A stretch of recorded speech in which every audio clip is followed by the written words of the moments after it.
C'est quoi la levée de fonds pour financer un projet cryptographique et comment profiter de ces levées de fonds et pour tirer beaucoup de profits? Dans cette vidéo, je vais vous expliquer les différentes manières de gagner de l'argent grâce aux levées de fonds cryptographiques et les différentes manières de lever des fonds pour financer un cryptographique.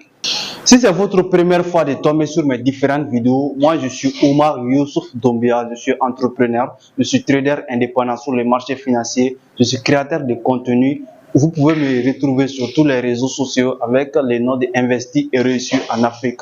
Dans cette vidéo, je vais vous partager les différentes manières de gagner de l'argent grâce aux levées de fonds cryptographiques. La première manière de lever des fonds pour financer un projet cryptographique qu'on appelle ICO. ICO, autrement appelé donc Initial Coin Offering. C'est une manière de lever des fonds pour financer un projet cryptographique au début ou en démarrage d'un projet. Comment ça se passe? Quand on prend l'exemple sur l'Ethereum, en 2017, donc il n'y avait pas trop d'investisseurs sur le marché. Donc Ethereum avait un projet gigantesque qu'il avait besoin de beaucoup de fonds pour rentrer avec la force sur le marché.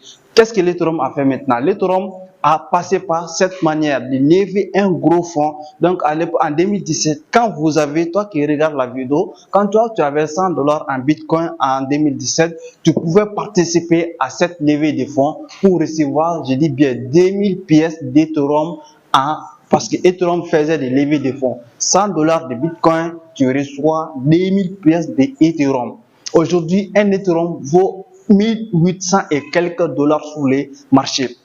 Donc, quand tu avais saisi l'opportunité et avoir ces 2000 pièces, aujourd'hui, il faut calculer 2000 pièces et le prix de Ethereum sur le marché à l'instant T. Donc, vous allez voir combien de profits vous allez faire avec cette manière de lever des fonds.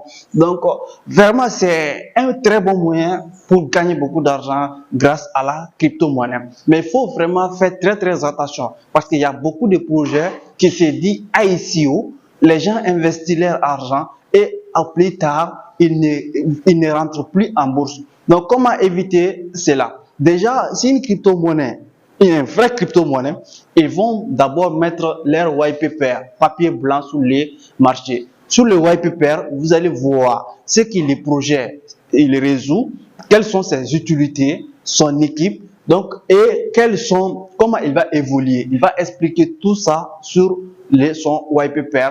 Et s'il est en train de résoudre un problème sur la blockchain ou au niveau de la transaction, il va vous expliquer tout ça dans leur papier blanc. Donc, avant d'acheter un ICO ou quoi que ce soit, vous avez l'obligation de lire d'abord le white paper de la crypto avant de vous engager. Après maintenant, vous allez vraiment, c'est un très bon moyen de saisir des opportunités. Donc, la deuxième manière de gagner beaucoup d'argent grâce à ce système qu'on appelle lever des fonds pour financer un projet cryptographique, ce n'est pas que de la crypto-monnaie, je veux dire, mais ça existe même au niveau des actions. C'est-à-dire, si une grande entreprise a besoin de lever des fonds, il peut utiliser tous ces différentes méthodes-là. Donc, la deuxième manière, on appelle STO, Security Token Offering, offre des jetons de sécurité. Comment il joue le même rôle? C'est comme si un ICO, parce qu'il lève des fonds aussi pour financer des projets. Mais qu'est-ce qui différencie un STO à un ICO? Sur un STO, donc, est basé sur la SEC. C'est la SEC qui est derrière les projets STO. La SEC, c'est quoi? C'est une autorité américaine qui contrôle tous les marchés financiers. C'est pas que de la crypto-monnaie, des bourses, mais tout ce qui est marché financier, le SEC a son œil sur ça, il a l'obligation de surveiller. Donc tous les projets qui vont passer par STO aussi, ils ont l'obligation de passer par la SEC. Donc maintenant, quand ils passent par la SEC, il y a beaucoup de contrôle maintenant. La SEC les contrôle. Donc maintenant, quand la SEC les contrôle, et puis ils donnent leur engagement au projet de passer, de lever des fonds et peut-être même ils vont les aider à communiquer là-dessus et les gens vont pouvoir vraiment saisir des opportunités. Mais dans ces derniers cas-là, STO, les développeurs n'ont pas assez d'intérêt par rapport au projet STO. Généralement aussi, les projets qui sont sur STO, ils sont sur l'immobilier, etc. et beaucoup d'autres projets.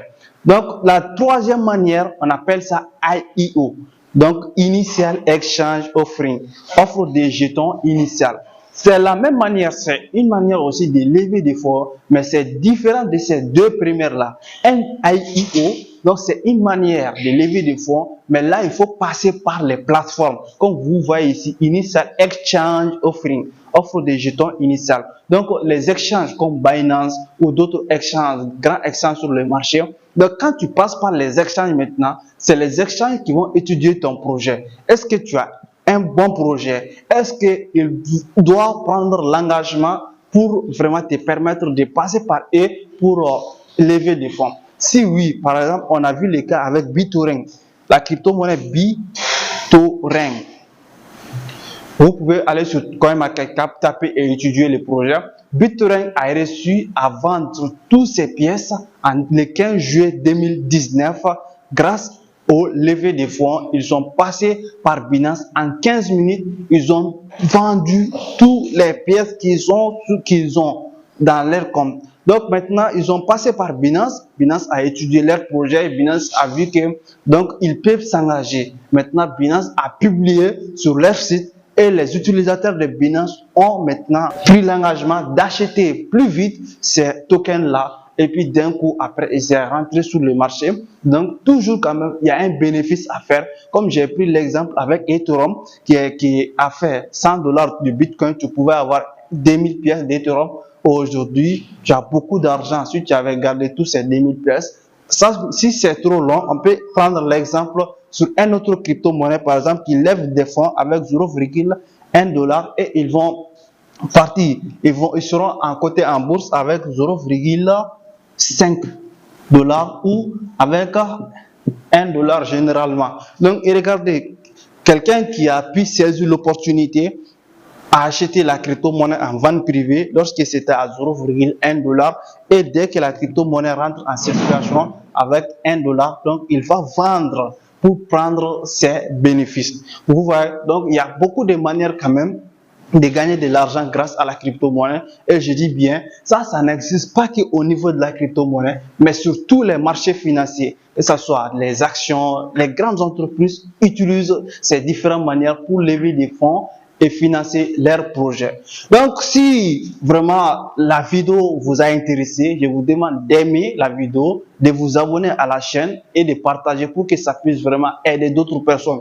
Parce que c'est notre objectif de partager tout ce que nous connaissons et tout ce que nous sommes en train même d'apprendre aujourd'hui, de vous partager tout ça, toutes les manières qui vont vous permettre de devenir riche, les informations capitales, c'est ce qu'on partage sur cette chaîne. Donc, merci et on se donne rendez-vous aux prochaines vidéos.